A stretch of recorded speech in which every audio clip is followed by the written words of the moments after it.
Okay. Good afternoon, everyone. Today I will present about highway mini project. My name is Li Siyuan. My mapping number is 171689. I'm from Group 2. First I will present about introduction. And we want to in this project we want to design a profile of the proposed construction in terms of vertical alignment, and in this alignment, the lines connect Jalan Sambabu and to Jalan Mat Hasan, and we want to provide an acceptable level of traffic safety and comfort. And in this project, the station is 200 meters and the elevation is 280 meters. And the grade is -1%. And I think as an engineer, we need to avoid a lot of error and in alignment, we should to make a good highway and to protect the road surface and so on. So next, I will pass to my partner.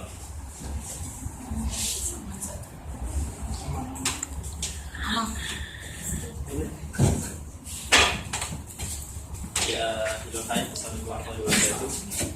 I'm going to present to you about the objective and also the methodology of our mini project. So, first of all, the objective of our mini project is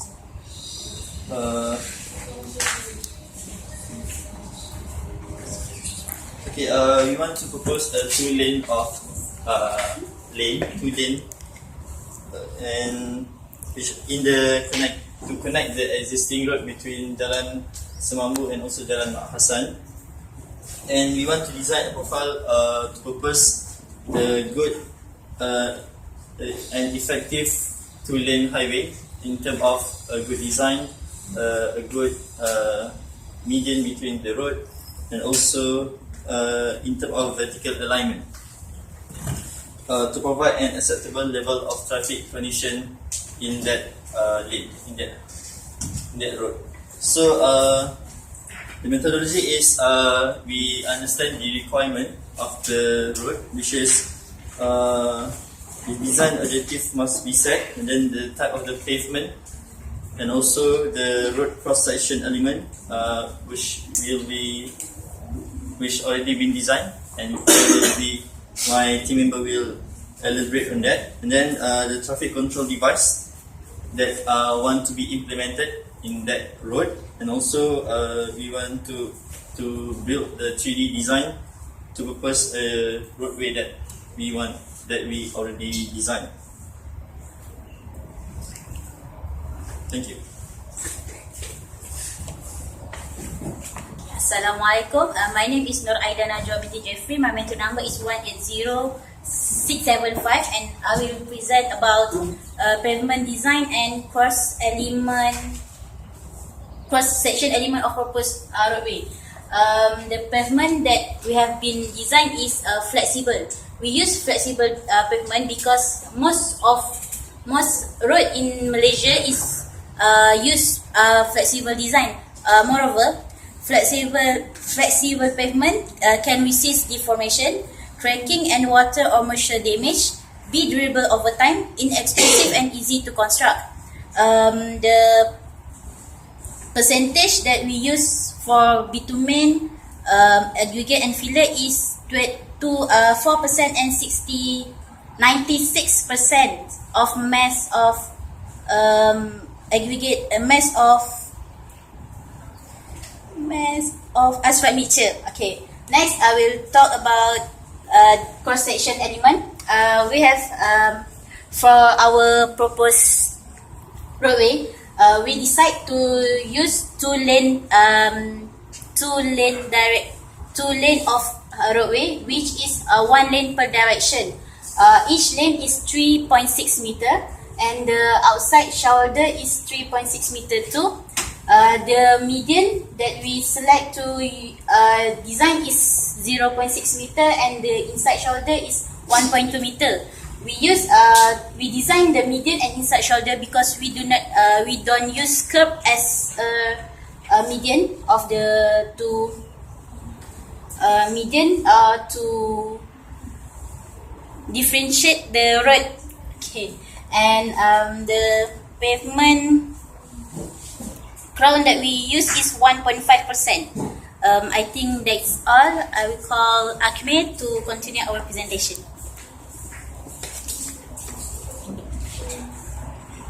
Okay, Assalamualaikum and good afternoon. Okay, my name is Muhammad Akmir, mention number 178269. Okay, I would like to elaborate more on the vertical alignment, which is we focus on the grading of the road actually when we calculate our design in the road.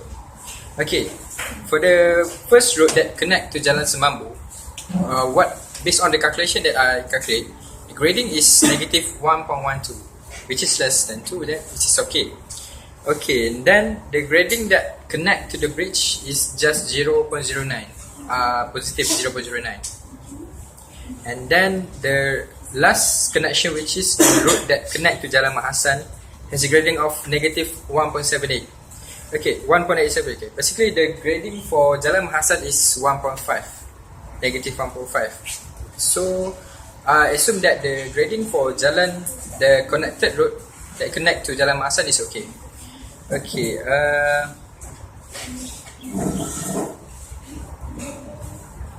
I think that's all for me. I will pass to Miss Aisha Sarimin to continue on the SSD. Assalamualaikum and a very good day. After we understand about the vertical the alignment, we need to our next step is to know our stopping side distance. So from the alignment, we're going to have our L. L is length of curve, and then from the alignment 2, we are for the vertical alignment, we are going to have our A, the gradient. So after that, for Jalan Semambu, before that I want to explain the formula for stopping side distance is L equal to A SSD square over 658. We arrange the question, we're going to have the value of SSD. So after we have the length of the curve L for Jalan Semambu, we're going to have our stopping side distance for Jalan Semambu is 726.7 meters, while as the stopping side distance for Jalan Mahasan is 969.54 m. So from this value, we're going to have our design speed, and I will call upon my next presenter, Muhammad Shazwan, to continue. Okay, hi. I will continue about the design speed. The design speed for highway can be defined as a selected speed used to determine the various geometric features of the roadway. So based on the calculation that has been done by Aisha, we got the value of SSD for Jalan Semambu and Jalan Mahasan. So we can find the value of for design speed by following the table AASHTO. For Jalan Semambu, the SSD is 726.7. So based on the table, we got the design speed for Jalan Semambu is 70 mph. Same goes to Jalan Mahasan, and then we got the design speed for Jalan Mahasan about 80 mph. Next, I will continue about the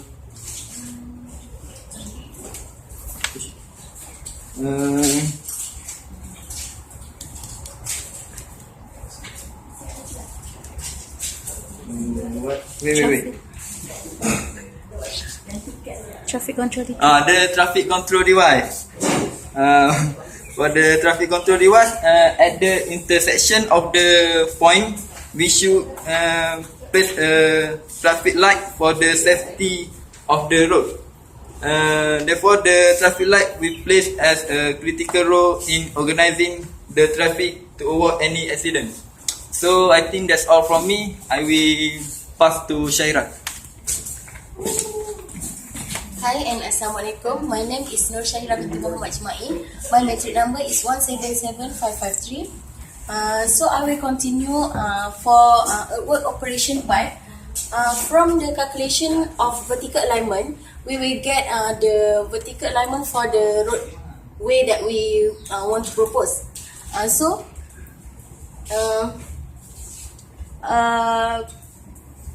The work operation that we done for the proposed roadway, we will do the cutting process from the station 0 plus 200 until station 2 plus 200, and we will we continue with the filling process from 2 plus 600 until the station 3 plus 200, and we will propose the bridge because there is a river between station 3 plus 600 until station 4 plus 00. So after the bridge proposed, we will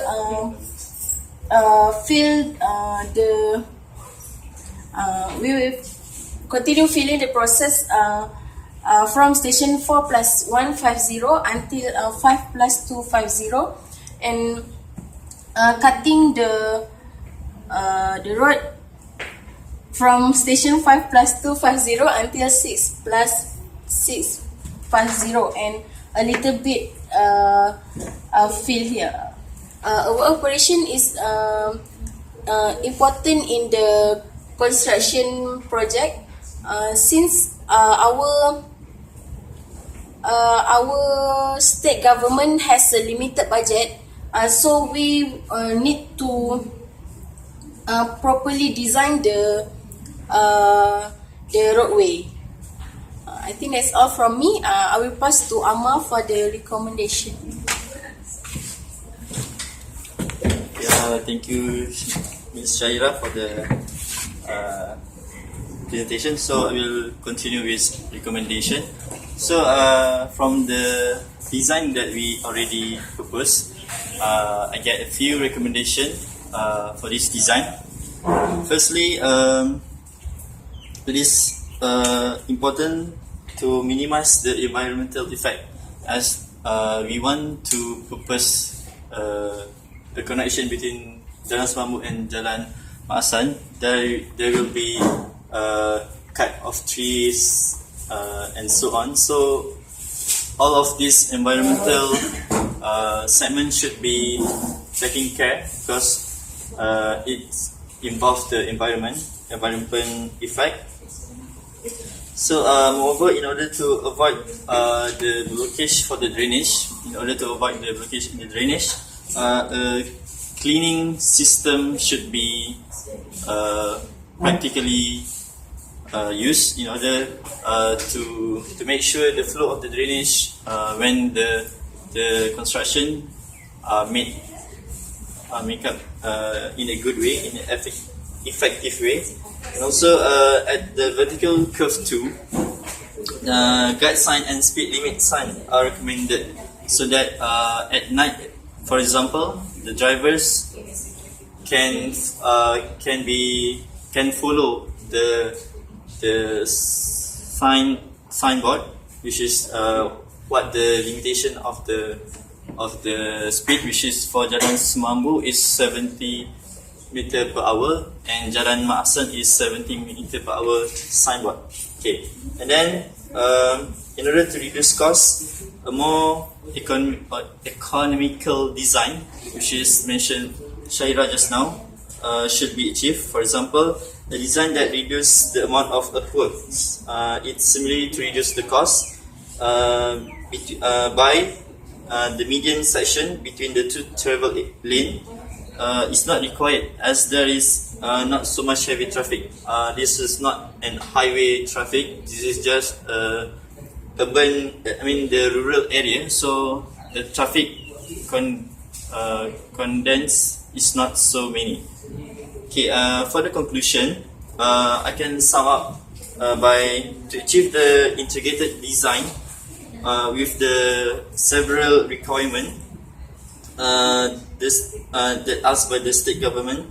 The design should be divided into several stages, which is the first is pavement for the roadway was chosen, which is the flexible roadway, such as what have Akme explained just now. And then the roadway cross-section element and their dimension were chosen, and we are choose the width of outside and inside shoulder and the total right of way.